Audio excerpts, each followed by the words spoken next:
Magandang gabi po sa inyong lahat. Ayan po, no. Ang ating mga kaibigan po ay nagpaabot po ng bati sa inyo ng magandang gabi at kumusta po kayo. So, ayan, nandito na po ang aming mga kaibigan. Dito na po sila tumira. At congrats po no, sa naka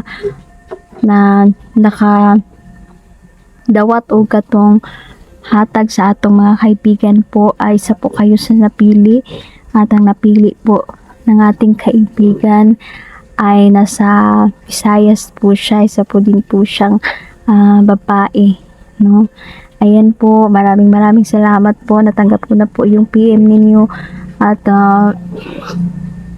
ayan, salamat po at sana po gamitin po ninyo ito sa tama po dahil mawawala po yan ng kusa. Yan po ay panangga ninyo at ang aking mga kaibigan po, sila po ang talagang pumili po para po mabigyan po kayo dahil nakikita po niya na sobrang hirap din po ng inyong napagdaanan at gusto niyo pong labanan din ang kasamaan. So ayan, maraming salamat po. Gamitin niyo po ito sa tama po. Ayan. So salamat. Napakasaya po dahil natanggap po ng ating isa sa mga napili ni kaibigan, no, na bigyan po. Nakuha po niya ito, no, dahil napanaginipan po niya ang ating mga kaibigan friendly at tinuro po nila kung saan lokasyon ito makikita. So ayan, salamat at sana po ay maging instrumento po ito para makatulong ka din po sa mga nangangailangan po at maprotektahan din po yung pamilya po ninyo at yung mga tao. So ayan, no, napakasaya niya, no, na nakatanggap po siya. So ayan ba, ngayon kakausapin po natin ang ating kaibigan dahil meron po tayong katanungan po, no, tungkol po ito sa prediction ng ating mga kaibigan kay BBM po. So magsasalita po ngayon ang ating kaibigan na si Gary. Nandito na kasi ang ating kaibigan na si Gary, no, lumipat na po siya. Itong si Gary ay isa po siyang duwending pula, no. Ang mga duwending pula po ay minsan lang po talaga sila kikipag-usap, kaya sulitin na po natin ang pagkakataon na to, no, dahil na pumayag po ang ating kaibigan na magbigay po, no, ng mga nakikita po niya sa hinaharap. So ayan, kaibigan Gary, ako po'y masaya dahil nandito ka po, kaibigan. So si kaibigan Gary ang magsasalita po ngayon para sa atin, no. Siya po ang sasagot, no, sa mga katanungan natin.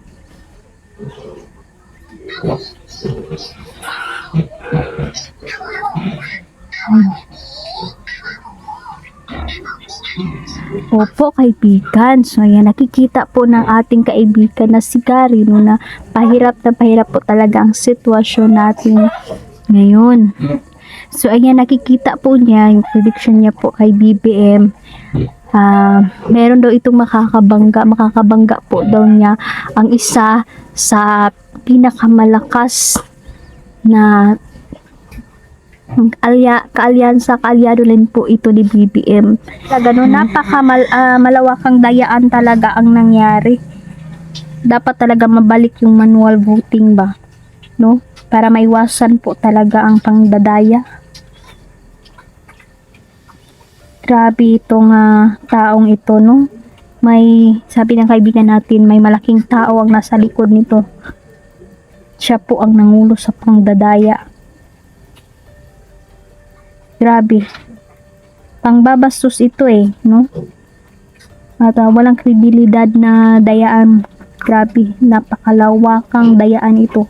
At dapat parusahan, kaibigan, ang mga bulwayang ito na grabe kung mangdaya, no? Dahil mukha po talaga silang pera, no? Yan lang talaga yung habol nila. Dapat maglingkod sila ng tama, pero pera na ang nasa isip nila eh. At sabi naman natin mga kaibigan, no, may kakalampag daw sa nangyari, dayaan.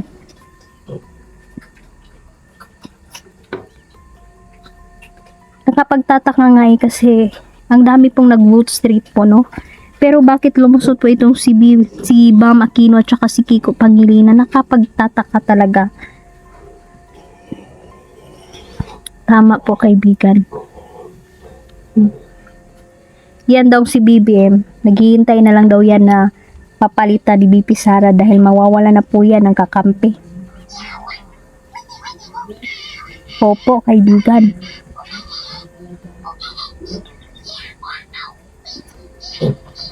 Grabe na, talagang sinusuka na po siya ng mga tao. So ito yung prediction ng ating mga kaibigan Duwende na Scary, no, na magiging kawawa po talaga yan si BBM dahil iiwan po siya ng mga kaalyado niya, lalo na po yung mga malalakas po niya ng mga kaalyado ngayon ay unti-unti pong maglilipatan. Kaya nga po itong si VP Sara daw, wala na po itong pakialam ngayon. No? Wala siyang pakialam kung mababa ba siya, matanggal ba siya sa pwesto bilang isang vice president dahil alam na po ni VP Sara na siya na po ang papalit kay BBM ngayong 2028. Sigurado po ang ating mga kaibigan, sabi natin mga kaibigan na siya po talaga ang susunod na maging presidente ngayong 2028. At magsaya na po si BBM ngayon dahil mapapalitan na po siya, no? Ilang years na lang po ang hihintayin dahil nakikita po ng mga tao, hindi na po kasi bulag ang mga tao, nakikita po nila na may mali talaga sa administrasyon ni Pangulong BBM. Ayan. Naku. Salamat po kaibigan sa inyong pinarating ngayon kaibigan, no, na babala at saka nasabi niyo po kung ano po yung mga mangyayari po, no? Lalong-lalo na po kay BBM. So ayun ka, naging parang magiging kawawa pala daw ito dahil mawawala na po ito ng kakampi. Balidihado na po siya dihado na po siya sa susunod na eleksyon.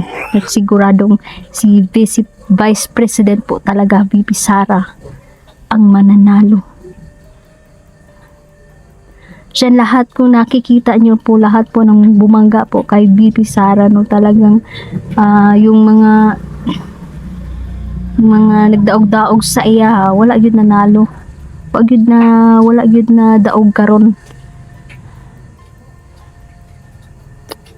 Ayan, ako po yung nagpapasalamat, no, kahit nadaya po pero may lumusot naman po na malakas na kaalyado ni Duterte, tulad na lang po ni Bongo tsaka ni Bato at saka si Marcolita. Ayan, maraming salamat po kaibigang Gary. Ayan po.